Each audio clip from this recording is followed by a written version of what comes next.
놀랍게도 만약 전 세계 모든 사람이 같은 얼굴이 된다면 우리는 가족조차 한눈에 알아보지 못할 수 있습니다. 첫눈에 반한다는 말 자체가 의미를 잃어버리고 범죄자를 찾는 일도 훨씬 어려워집니다. 그리고 어쩌면 가장 충격적인 변화는 따로 있을지도 모릅니다. 우리가 사랑했던 사람들의 얼굴을 더 이상 기억할 수 없게 되는 것입니다. 그렇다면 정말 모두가 같은 얼굴인 세상은 지금보다 더 행복한 세상일까요? 연애는 어떻게 될까? 아마 많은 사람들이 가장 궁금해할 부분일 것입니다. 모두 같은 얼굴이라면 사람들은 누구를 좋아하게 될까요? 잘생긴 사람도 없습니다.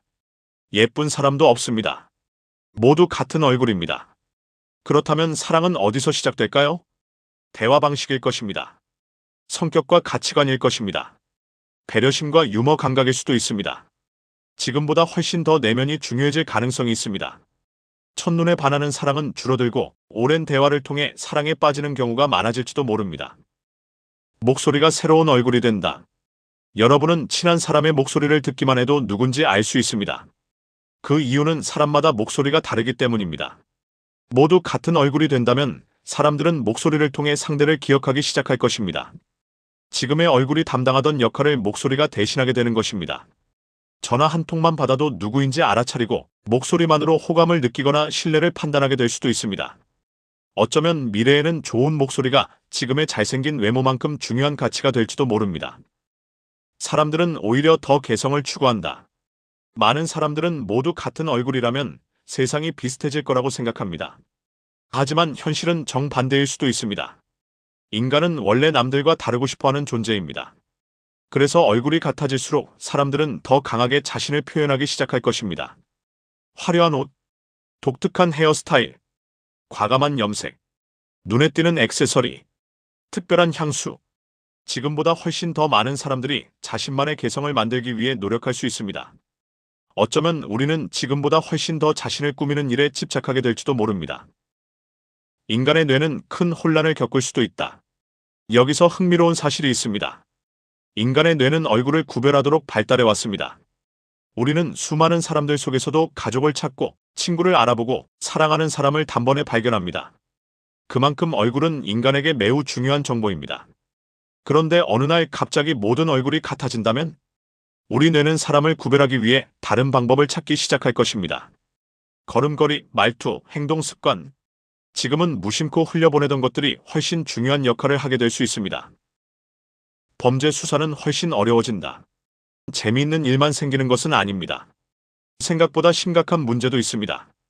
어느 날 경찰이 묻습니다. 범인이 어떻게 생겼습니까? 하지만 모든 사람이 같은 얼굴입니다. 목격자의 진술은 큰 의미가 없어집니다. CCTV도 사람을 구별하기 어렵습니다. 얼굴 인식 기술 역시 사실상 무용지물이 됩니다. 범인을 찾기 위해서는 지문이나 DNA 같은 다른 정보를 활용해야 합니다.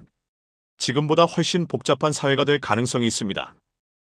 DNA와 지문이 새로운 신분증이 된다. 지금도 지문과 홍채, 그리고 DNA는 사람마다 다릅니다. 얼굴이 모두 같아진다면 이 정보들은 전혀 다른 무게를 갖게 됩니다. 사람들은 자신이 어떤 유전자를 가졌는지, 어떤 능력을 물려받았는지, 어떤 가족과 연결되어 있는지에 훨씬 더 깊은 관심을 갖게 될 것입니다. 동시에 일상에서도 변화가 생깁니다.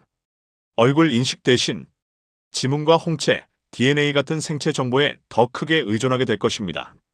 어쩌면 미래에는 DNA 정보가 나를 설명하는 가장 중요한 수단이 될지도 모릅니다. 엄마를 닮았네라는 말이 사라진다. 아기가 태어났습니다.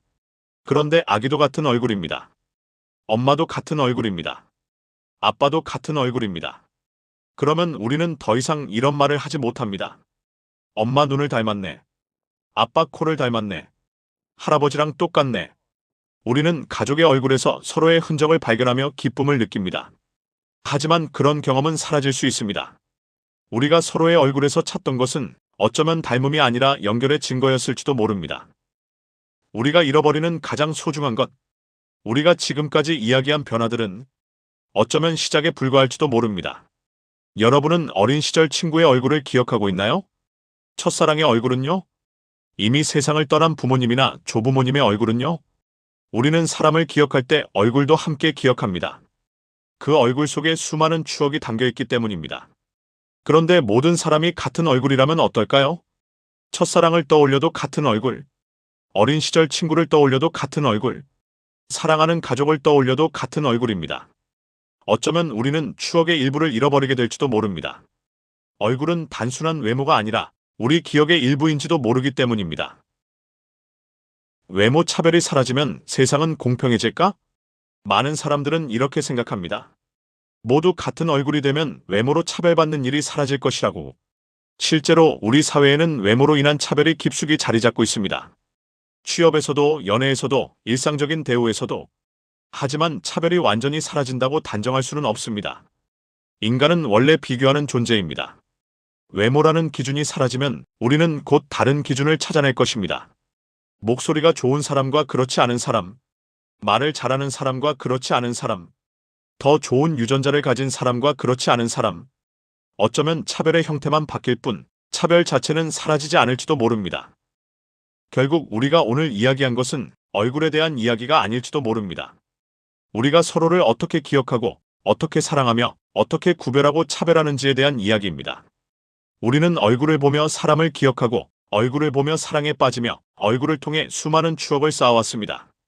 어쩌면 얼굴은 단순한 외모가 아니라 그 모든 기억과 감정을 담아온 그릇이었는지도 모릅니다. 그리고 어쩌면 문제는 얼굴이 아니라 끊임없이 비교하려는 인간의 본성인지도 모릅니다. 여러분의 생각은 어떠신가요? 댓글로 여러분의 의견을 남겨주세요. 오늘 영상이 흥미로우셨다면 좋아요와 구독 부탁드립니다. 다음 영상에서 또 만나겠습니다.